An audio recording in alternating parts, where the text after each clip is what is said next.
So, I'm trying to think about my favourite fruit, and I think it's not very strange, but when I was a little girl, I said to my mum, if there was a competition for eating passion fruit, I would win.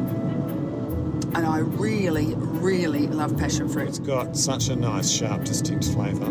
Yeah. What about those big, ugly fruits? They're bigger than your head. Oh, And they just jackfruits? call them Are they jackfruits? Or I don't know. Durian. Durians, yeah. Yeah. You know, if you can't pronounce it and it's bigger than your head, you're not going to eat it.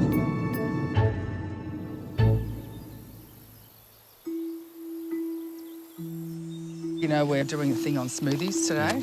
So I made this super smoothie on the weekend and I put cabbage and green beans in it. And Not right. yeah, it wasn't good. I wanted to share it with you just as a tip of you know, what not to do when you're making a green smoothie. So we're at Rayner's Orchards in the Yarra Valley, Richard, and it's the most beautiful day. A little bit of rain, but still beautiful. And we've been picking lots of stuff in the orchard for our green smoothies. So we've got spinach and Guavas, limes, kale. These are strawberry guavas, and they're seedy, but they taste fantastic, and they're really good for a green smoothie because you get more fibre in them, and they're just a really nice thing to pop in. These are the guavas. They're the feijoas. Oh. They're the feijoas. God. Yeah. Okay. And they look weird, but they taste fantastic. The whole idea, Richard, with the green smoothie, because they've become sort of trendy in the last couple of years, but it's a great way to get kids to eat more green things. So you're doing some limes. I'm doing some limes in your now. squeezy thing. Okay, so can I have that cucumber? Now, I love cucumbers because they're really high water content, so you can just throw them in and you'll get more liquid in your smoothie. And we'll put some coconut water in. Yep. Yep. How many of these do you want for Joas? 3. And mint. The mint's really good for digestion, just beautiful flavour. And some kale. Now, you always, Richard, you know how to do this, you always take the kale off the big stalk in the middle. You don't need too much kale because it can... That's too much kale. Is it too much kale? It's too much kale. Oh, I'll just have to regret to disagree, Richard. Okay. And, Okie dokie. and we're going to put some flaxseed oil in, and that's full of omega-3s. And you know what else I want to put in? Some of this. This is MCT. And you know what it means? No, I don't, please. Neither do I. It's medium-chain triglycerides, and the only reason I know is because I read the label. I just know it's really good. We're going to add some of this too. Yep. And some of this essential It's a organic greens. vegetable-based protein powder. And the protein powder is really cool because what we're making is a really nutritious, fantastic meal, but it's quick and easy. Yeah. And for those of us who are busy, which is all of us, you can make one of these and pop it in a little carry cup and take it on the train or the tram or the bus. What else have you put in? Oh, banana. Banana's fantastic for a green smoothie because it's full of potassium. All right. When you ask anyone about bananas, that's all they ever say. It's full of I think potassium. no to the banana and yes to turmeric. Turmeric's a great anti-inflammatory. It's a bit like ginger. Fine, Richard. You just do it your own way. I am. Nothing. Oh, way too much turmeric. Okay. First of all, you're going to peel off this a little bit, Richard. You don't have to do that, by the Okay. way. And you're going to just put a small bit in. You know why? Why? Because it's really, really strong.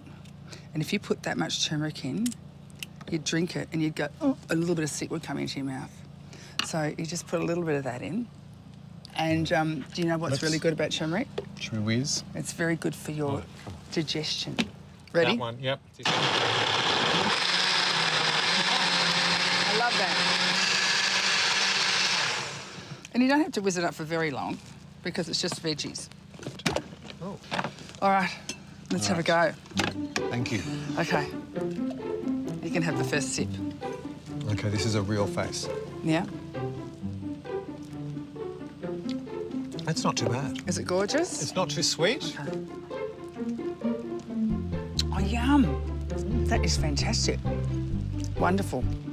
And so you can make your own. You just make them up. You can just put whatever you want in.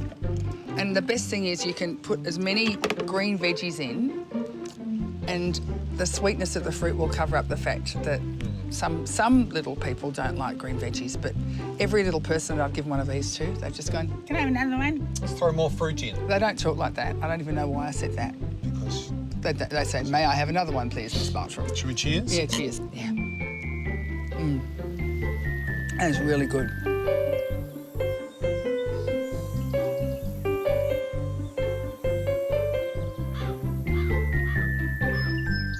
Today we're At Rainer's Orchard? we're at Rainer's Orchards in Woorolloc, which is renowned for their stone fruit, but they have the quince.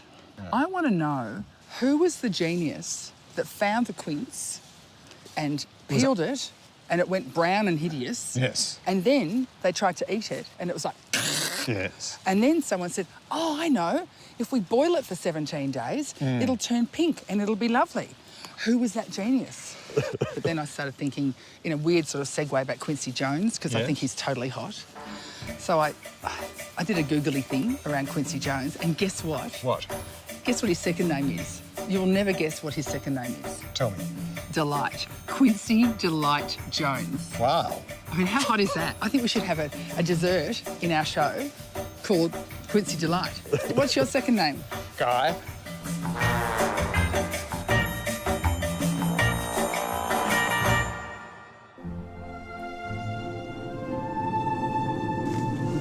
Hang on, Tracy, what are you doing? Rummaging. For what? I'm the quince queen of New Orleans. You are. That definitely says it now. Earrings, Too heavy. but subtle. Do they suit me? I don't generally. Yellow's, not my colour. yeah, I was going to say yellow's a bit of a colour to get away with, but yeah, I think so. Makes me look a little sallow. I don't want sallow. Well, you won't look sallow after we've cooked with them, I can tell you that. I'm a bit excited about this recipe. It's the quince and the pork. It's the quince and the pork. La la la. What about the quince and the porker? No, the quince. That's the prince and the pauper. Yeah. It was The quince and the God, every time I porker. have a play on words, you. I like quince and the porker. Yeah, I know. That's pretty good for you. I know. Not like he's just as dumb as I look. No, there is a God. So you've got a fantastic recipe for us today, Rich. Well, it's funny how some flavour combinations pass you by. You go through life thinking, why didn't I ever try that? And pork and quince is one of them. Slow roasted with parsnips with a bit of sage. Parsnips, you know, I hate. I'm not a fan of the parsnip. No, but it's one of my things is to try to get you to sort of turn around on the parsnip and come from a different angle. And I think Okay. today, we're going to do it. All right, so what are you going to do with those quinces? I've got to chop them. You know, we were talking about Quincy Jones. Yes. And you can chop while I tell you this interesting fact about Quincy Jones. Quincy Delight Jones is actually Quincy Delight Jones Jr. Like, there's another one. His dad was a Quincy Delight. But he's had, like, 3 wives and 7 kids, so he's quite prolific. There we are. Beautiful. So, with the parsnip, beautiful thing, isn't it? And I always cut the end bit off, okay? But I have to say this, Richard, and for anyone watching, I've got a terrible fear of knives. And the reason that I have such a terrible fear of knives is that when I was with my second husband, I moved interstate and it was a very hot place and I was cooking in the kitchen with no shoes and I nicked my finger and went and dropped the knife and it went straight through my foot and I had to have a lot of surgery. So would the knife be at fault or would you be at fault for wearing no shoes in the kitchen? my fault, but there's also knife fault as well. Knife fault. Did you see what I did then? Yeah, I did. Yeah, it was pretty good. So I'm going to just do this one and then I'm just going to say, Richard, will you please do the rest of them because I'm a little anxious. So, All right. oh, garlic. What are we doing with these? Because I can't remember. We're scattering. We're scattering? Yep. Do you want them naked or dressed? Dressed. Dressed? Yeah. Okay. See, even garlic can be a little bit sexy. I was going to put branches of sage in there. So, Otway pork. I didn't eat pork for a very long time for 2 reasons. One, I didn't really know how to cook it. So this is Richard's dish and I'm conceding to you. It's not something that I grew up eating a lot of. And when my parents did cook pork, it would be a pork chop cooked for 15 hours and then you could use it as a shoe. So we're going to pour on top of this some fantastic apple cider vinegar with honey and organic chicken stock. So we've got some of that mixed together. All right. And that's a beautiful combination because... You wait. This is amazing. All right. It's sorry, I come from a long line The of Barassi point. The pointers, yes. The Barassi point. Give me 20 push-ups now for pointing at me. Come on. 20 Look, is that what you did to your dad? I'll have 20 party pies, but not push-ups. Yeah, I gave him a lot of strange looks over the years. I bet you did, yeah. Okay. All right, so we're going to sprinkle some salt over the top of that. Is that an awful lot of salt? No. Why? It looks like a lot. Well, you've got it. That's part of the combination is a salty crackling. It has to be salty. Oh, for the crackling. Okay, so I'm going to drizzle a little bit of olive oil on, just around the veggies. Then we need to cover it. So what we'll do is we'll put paper, baking paper on the top of it. Yes. And that protects it. Okay. There you go. All right. Yep. Okay, oven door. Thank you. So what we're going to do is we've got some Otway ham. Yep. And we'll cook that with half an apple. All right. So we're just going to cut these up into little bits. Great. So if you can pop that in the pan. Beautiful. And I'll give you these apples to throw in as well. Now, with the sprouts, all you need to do is cut them in half, and then we're just going to throw them into the pan, and that's just going to take those flavours on. But they'll take minutes, really. They want to be al dente. Yeah? Yeah. Gorgeous. All right. How's that going in there, Rich? I think I'm nearly ready. These are taking on a lot of colour, which is great. Okay, let's throw those in. Want to do that? Yep. Okay, now I have a secret ingredient. You ready? It's the chilies. She has a few phobias in life. Well, no. It's just... Knives, chilies, parsnips. Well, I've had accidents. I've rubbed my Dill. eyes with chilies before. So even though I'm wearing gloves, All right. a girl can't be too careful. Okay, so... This is where you're going to have to show us your knife skills, Trace. Well, they're really bad. So I'm just going to chop that end off. Okay. Now, that's as dangerous as it gets, okay? It's as good as it gets. I know that you... I know that you would handle them a lot better. And look, I'm just making a complete idiot of myself here. That's okay, because it's going to taste all right, okay? It's going to take a long time. You know what? I'm going to get you to just cut those into little tiny, please, Richard, little tiny little red bits. That's exactly what I wanted, because it's little and it's pretty, and you're just going to get that flavour. Okay, there we are, Trace. Oh, that's pretty. So I'm just going to put a little bit of chicken stock in. So let's pop the lid on, turn the heat off, and they'll cook in the residual heat. Yeah. So we've got our pork in the oven. We put it in at 160 degrees. That'll cook for 1 hour. Then we're going to take the cover off. We're going to cook for another half an hour, but crank it up to 180. And then for the last 10 minutes, we're going to push it right up to 220, and then we'll get that beautiful crackling. And that's the best bit. It is. And we can pig out on the pig out. On the pig. Yeah.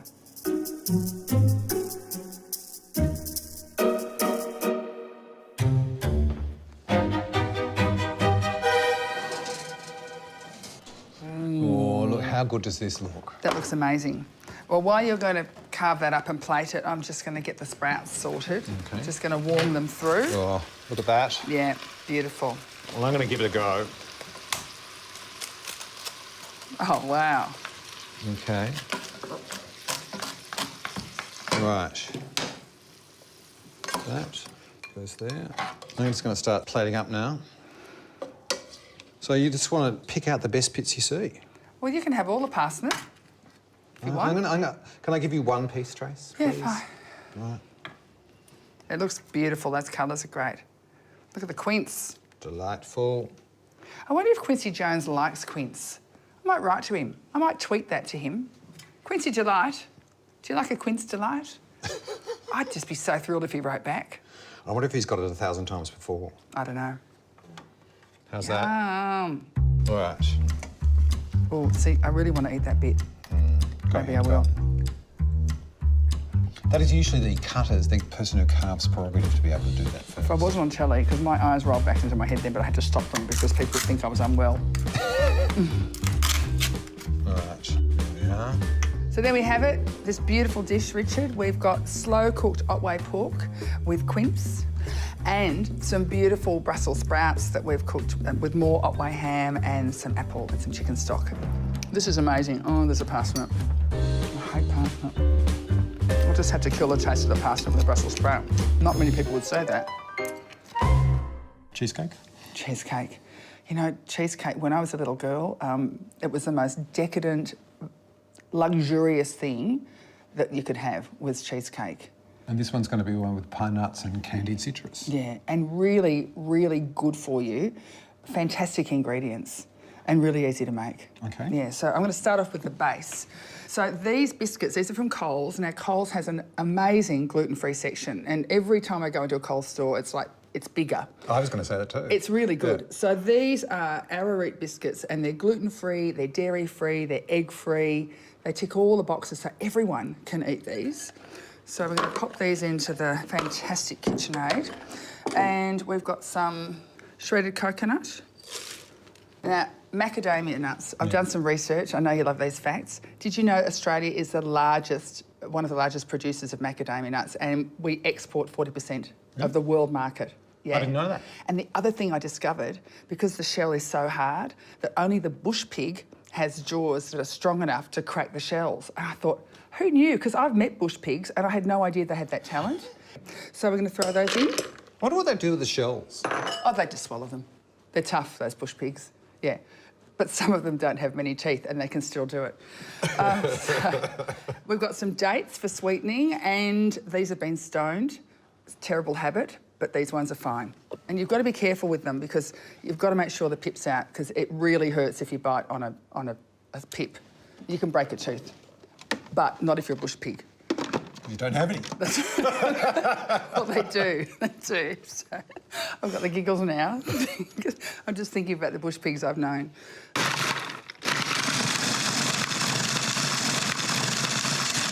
Okay. Now, Melrose organic coconut oil. Fantastic. Brilliant. This one, I've melted it, so I'm just going to pop that in.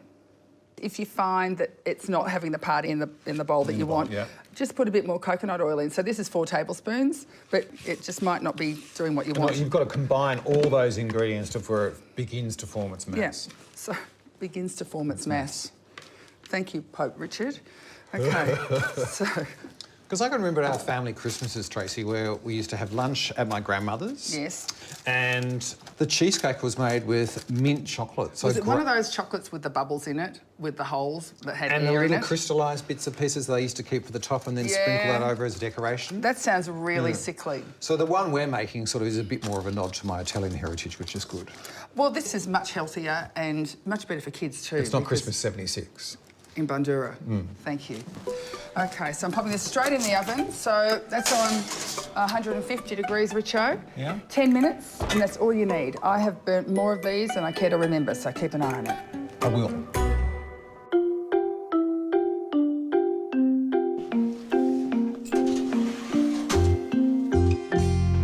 So I think it's time now for you to do your cheese stuff. I'm going to do my cheese stuff. Yeah. All right, so we've got some lactose-free cream cheese. Yes, from the Dells. Okay, so do we just want to blend this with a little bit of cream? Mm-hmm. Don't add all of it because you want to combine your corn flour. And it's gluten-free corn flour from Coles, from their fabulous gluten-free section. Very large. Yes. Okay. So we just want to tip the corn flour into the rest of our cream. All right, so actually, no, I'm going to turn that off. And then I'm going to add that. Okay. I need to maybe taste that just from a research point of view. It's just got corn flour and cream in it. I just don't think it's going to be that nice, Tracy. You just don't have to taste everything. Sorry, I'm just compulsive eater, can't help it. All right. That looks beautiful. Nice shallows. Nice what? Shallows. Turn it off. Nice shallows. Well, you can't beat it to a peak. You just want it to blend. So I thought, well, nice shallows. That's just ridiculous. Oops, sorry about that. You're going to put the ricotta in now? Okay, I will. Do I need to research the taste of that? Why don't you lick the beater as one would do? Maybe I will. Okay. So into this, I'm going to combine our ricotta. I'm so glad I'm into research. I think we need some spatula action, Richo. All right. You might need me to help you there.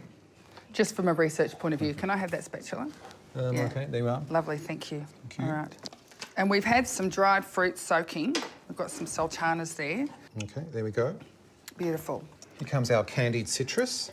Now, this has been done in agave. All right. That's all our flavours in here.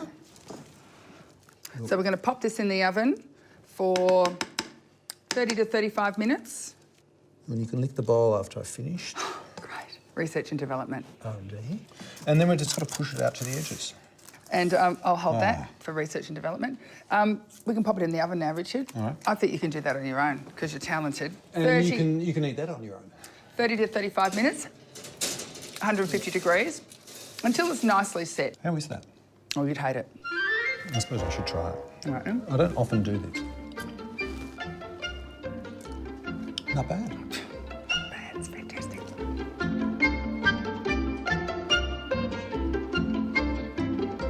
Here we go, Trace. Oh, that's pretty beautiful. Look at that.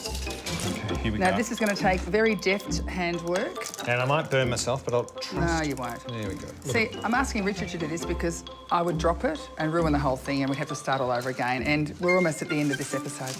All right. So there you have it. Our lactose-free, egg-free, gluten-free baked cheesecake with candied citrus. We can share this with people we love. Is there anyone here that we love?